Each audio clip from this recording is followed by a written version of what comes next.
The first signs were mistaken for illness, because people awoke with fevers and shaking limbs, their skin damp with sweat, and their eyes ringed with shadows that no amount of sleep could erase. And doctors scribbled prescriptions with trembling hands, never realizing that the real disease was not viral, not bacterial, but something far older and infinitely more patient, seeded quietly into humanity, one person at a time. And by the time they understood that the coughs and headaches were not symptoms, but signals of transformation, the invasion was already rooted deep in our bodies. It began with seeds no larger than grains of sand, invisible to the naked eye, yet alive with strange geometry, structures that pulsed faintly when examined under microscopes. Though the scientists who stared too long often claimed they could hear whispers rising from the petri dishes, a chorus of promises and commands that made no sense in language but burned directly into thought. And soon those same scientists would disappear from their labs, leaving behind only smears of dark residue on the floor, as if their bodies had melted into soil. A soil rich with something that pulsed and twitched when exposed to light. The infected walked among the healthy without distinction, for their outward appearances remained unchanged, except for the subtle twitching beneath the skin, small movements that suggested roots winding through veins, a crawling sensation that grew stronger at night when the air was damp and the moon hung low. And those who shared beds with the infected often described the sound of faint scratching beneath their lover's ribs, as though something inside was trying to carve its way out, but knew the time was not yet right, waiting with the patience of predators hidden in tall grass before the strike. Governments denied the rumors, even as morgues filled with bodies that refused to decay. Bodies that lay in silence until the skin split open to reveal tendrils writhing like newborn worms. Tendrils that sought out cracks in the walls or burrowed into the soil of graveyards, spreading silently beneath the earth, until entire cities became lattice of alien root systems, invisible to those walking above. And yet every step they took was on hollow ground, a thin crust above a growing network of hunger that was learning the shape of the world from beneath. The seed was not interested in destruction, but in assimilation, for its goal was not to kill, but to bloom. And as it spread, it rewrote the instincts of its hosts, driving them to congregate in places of shadow, basements and tunnels where the air was heavy with mold and dampness. And there they would kneel in silence, their mouths moving in synchrony to whisper alien prayers. Their eyes rolled back until only the whites gleamed in the dark, and anyone who stumbled upon these gatherings would flee. But not before the spores clinging to their clothes began to burrow slowly into their lungs. Soldiers sent to contain outbreaks returned shaken, their reports fragmented with contradictions, some swearing they had walked into empty towns where every building was coated in fine black dust that pulsed like breathing skin. Others insisting the streets had been full of people who stared in unison with unblinking eyes, their bodies swaying as if tethered to some silent rhythm. And when asked to identify which version was true, the soldiers would scream, tearing at their ears until blood streamed down their faces, because they could still hear it, the rhythm of roots growing faster than thought, faster than comprehension, faster than denial.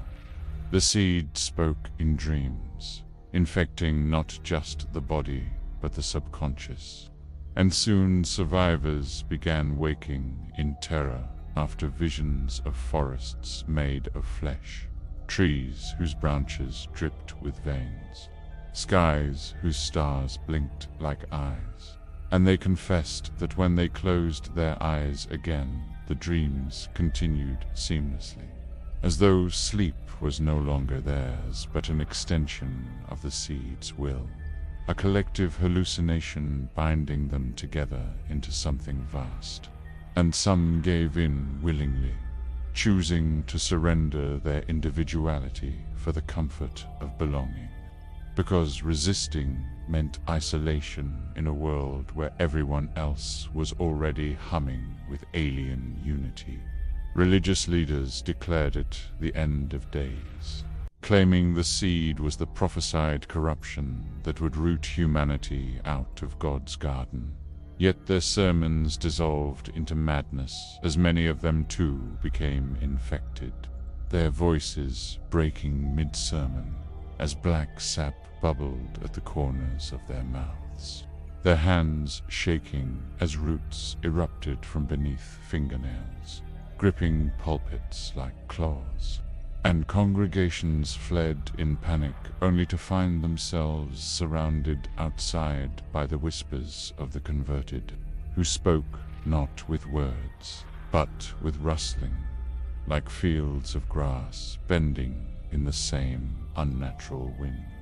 Those who resisted longest discovered strange side effects, for the body fought back in ways it never had before. Fevers that burned hot enough to scorch sheets, bones that cracked and then reset themselves in new configurations.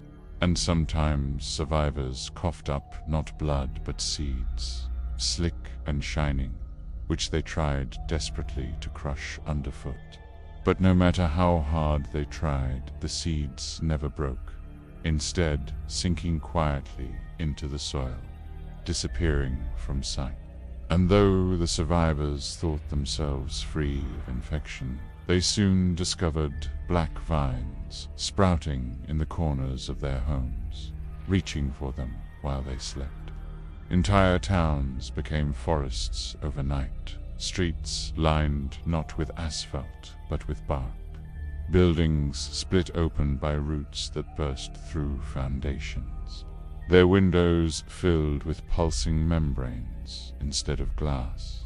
And anyone who dared to enter reported hearing voices rising from the walls themselves, a layered chorus of every person who had once lived there, their individuality stripped away and blended into the seed's collective memory. And though some begged to be cut free, their faces, halves emerged in vines, their bodies already fused with the wood. The rescuers could only watch as the pleas slowed, the mouths sealed, and the human forms were absorbed entirely.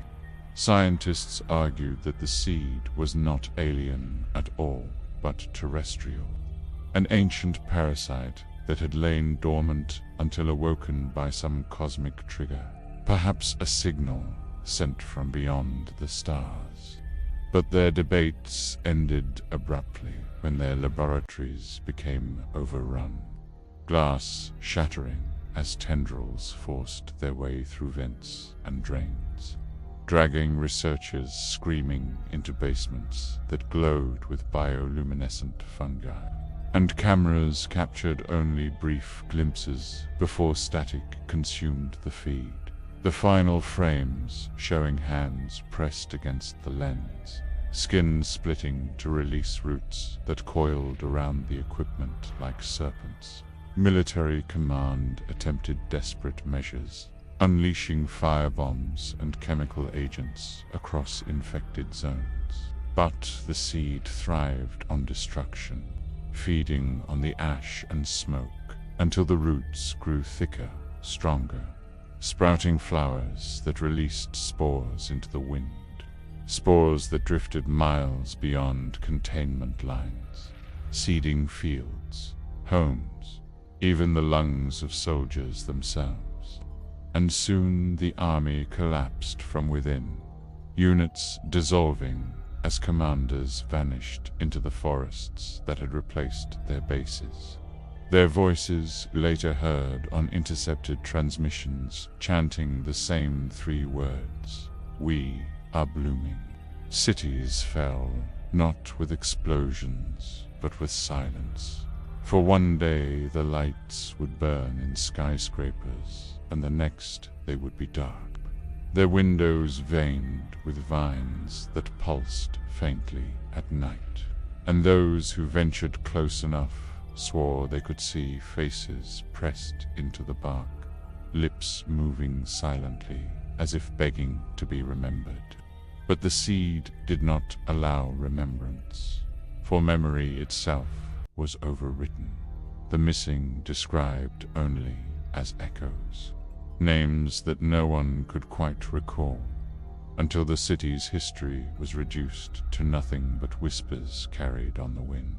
The few who remained human fought among themselves, torn between the futility of resistance and the terror of surrender. For every night their dreams grew louder with the seed's presence. Every day their lungs tightened with spores, and the question was no longer how to survive, but how long individuality mattered in the face of something so vast, something that promised an end not in fire or blood, but in blooming, a flowering that would consume not just earth, but every star that dared shine upon it, until the universe itself was one endless garden where silence hummed and roots curled around the bones of creation. And in the final hours, when humanity's records dwindled to ash and memories collapsed into soil, the seed stood victorious, not as an invader, but as a gardener, cultivating a harvest it had sown long before humanity ever drew breath. And the last survivors, their voices hoarse, their skin cracking to reveal the roots beneath, whispered not for rescue, but for forgiveness. Though no forgiveness came, only the endless rustle of leaves in a wind that carried no air, only spores, spreading forever into the darkness of space, where new worlds awaited the planting. New flesh awaited the bloom, and silence became the only hymn worth remembering.